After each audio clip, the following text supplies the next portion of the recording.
नमस्कार जय जगन्नाथ मो प्रिया आपण मानक वेलकम करुच्ची मोर आउ गोटे फ्रेश वीडियो को चलते वीडियोटी को स्टार्ट करवा। यही वीडियो रे मु आपण मानक सहित गोटे कॉफी होम रेमेडी शेयर करमी जोटा हूँ कॉफी फेशियल फर्स्ट स्टेप हूँ क्लींजिंग। आउ क्लींजिंग पाई आम फर्स्ट नवा गोटे चामच कॉफी आउ गोटे चामच एलोवेरा जेल। कॉफी आम फेस को ब्राइटनिंग करता है।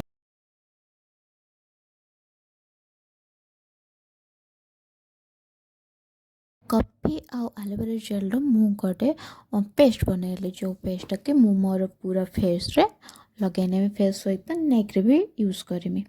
मु देखी बहुत जन यूट्यूबर मैंने यही कॉफी फेशियल को ट्राई करुँच आउ समस्त को भी बहुत भल रिजल्ट मिलूँ। भाविली मु भी ट्राई करमी आपण मान सहित सेयार करमी। देखो मुझे पूरा मुहरे आ मोर बेकर यही क्लींजरटा को अप्लाई कर क्लींजर अप्लाई करिया बेले आपण ध्यान रखिए जमी आखि भितर को आमर न जाए। आजिका डेट रे फेस को ग्लो आउ क्लीन रखापी बहुत सारा प्रोडक्ट बाहर आमे बहुत सारा प्रोडक्ट यूज कर से प्रोडक्टर बहुत सारा केमिकल अच्छे से केमिकल को आम यूज करिया द्वारा आमर फेस कि स्किन बहुत सारा प्रॉब्लम आसे आम स्किन पाई से सब बहुत डेंजरस से आम जिते पार से सब एवॉइड करना आम होम रेमेडी ट्राई करिया माने घर उपचार ट्राई करिया। जेतेबेले कि आगुरी आम जेजेमा टाइम हाँ जेजेमा पूर्वर जो मैंने भी थे से आमर ये सब प्रोडक्ट जमा भी नथिले से घर उपचार करती जमी हलदी बेसन बस एलोवेरा जेल आम कौन पाई करता आपण जानते तो हाँ क्लींजिंग करा द्वारा फेस टू डस्ट बाहर थाए आम स्किन क्लीयर रही है। 2 मिनिट रे मु क्लींजिंग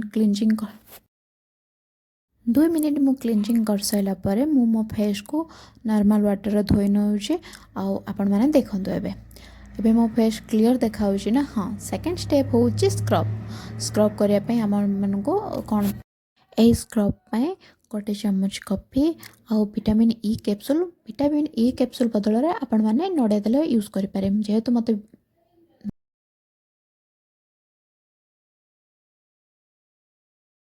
स्क्रब को आपण पूरा फेस लगे ने देखो जमी मु यूज कर ध्यान रखिए आपण फेस लगेला बेले जमी हल्का हल्का हाथ में आप मसाज करेंगे आईटा को स्क्रब करने द्वारा आपण फेस रू जी भी डेड सेल्स थाए ब्लैक हेड्स थाए से सब बाहरी जाए आपण स्किन ग्लो करें।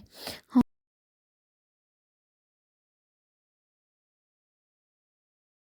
5 मिनट स्क्रब कलापर मु नॉर्मल वाटर रे मो फेस को धोई नेली आउ रिजल्ट देखु फेस ग्लो करुची ना। फर्स्ट मो फेस क्लीन देखा आउ सेकेंड स्टेप रे मो फेस ग्लोइंग देखा चलते स्टार्ट करवा।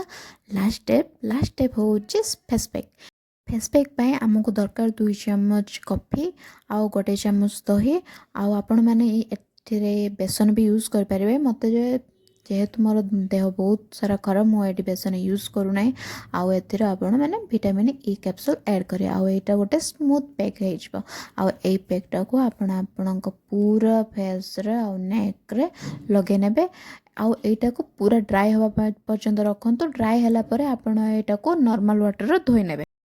हाँ यही मोर गोटे पर्सनाल कथा शेयर करने चाहूँगी जो मैंने भी पचारती कि तुम कौन कर चाहूँगी कि मु +3 कंप्लीट कर +3 कंप्लीट पर मैं किसी भी करूनी घरे ही अच्छी बहुत बोर फील हुए एका फील हुए जिते तुम +3 कंप्लीट करने किसी कर भी पार न कि माने पर्सनल प्रॉब्लम भी थी से बहुत डिप्रेस्ड बेले बेले फील हुए भाविनी यूट्यूब चैनल खोलिबी से थर मु सब बेले एंगेज होकर रही ताकि एमती किसी भी मो माइंड की न आसुक मुझा कर पारे से कि सब बेले किसी ना किसी कम एंगेज रहा चाहूँगी जो भाया कि मो माइंड रू किसी भी खराब जिनस न आसू।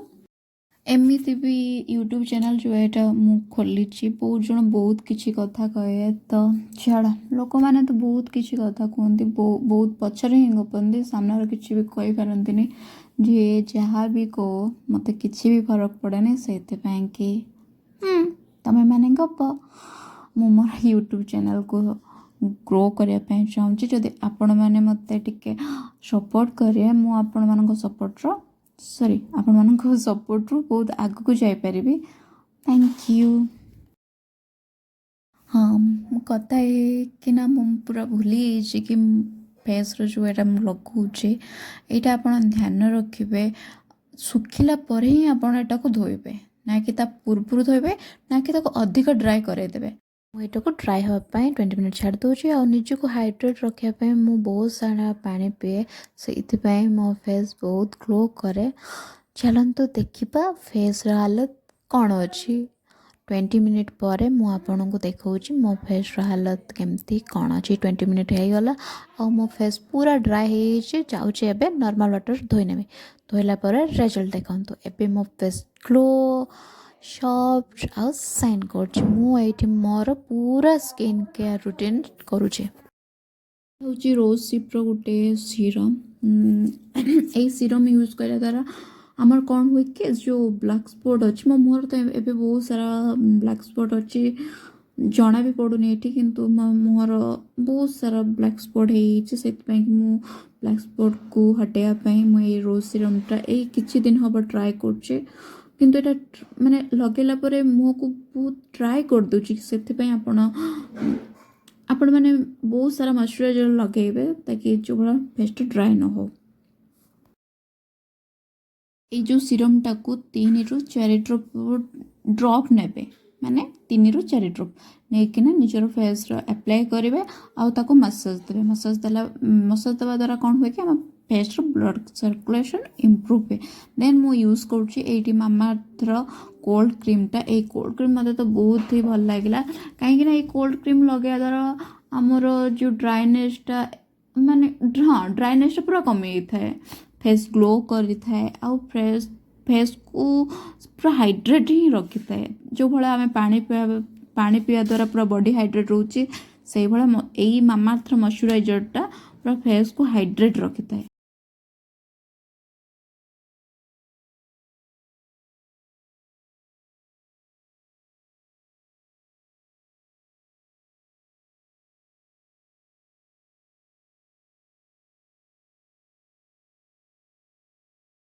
ସବୁବେଳେ ଟ୍ରାଏ କରିବେ ଫେସ୍କୁ ମସାଜ ଦେବା ପାଇଁ। ମସାଜ ଦେବା ଦ୍ୱାରା ଆପଣଙ୍କ ଫେସ୍ର ବ୍ଲଡ଼ ସର୍କୁଲେସନ୍। ଏଇଟା ହେଉଛି ମୋ ସ୍କିନ୍ କେୟାରର ଲାଷ୍ଟ ଆଉ ଇମ୍ପୋର୍ଟାଣ୍ଟ ଷ୍ଟେପ୍ ହେଉଛି ସନସ୍କ୍ରିନ୍। ଏଇଟା ମୋର ଫେଭରେଟ୍ ସନସ୍କ୍ରିନ୍, ଆକ୍ୱାଲୋଜିକାଲର ସନସ୍କ୍ରିନ୍।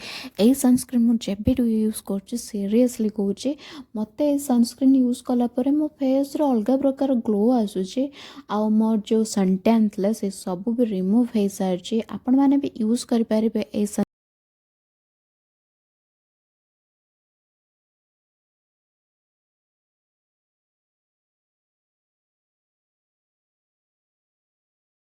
ମୋତେ ତ ଲାଗୁଛି କଫି ଫେସିଆଲ୍ ମୋତେ ବହୁତ ହି ଭଲ ରେଜଲ୍ଟ ମିଳିଲା।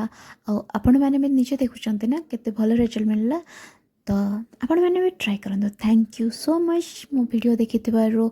ଯଦି ଆପଣମାନଙ୍କୁ ଭଲ ଲାଗୁଛି ଲାଇକ୍, ସେୟାର, ସବସ୍କ୍ରାଇବ୍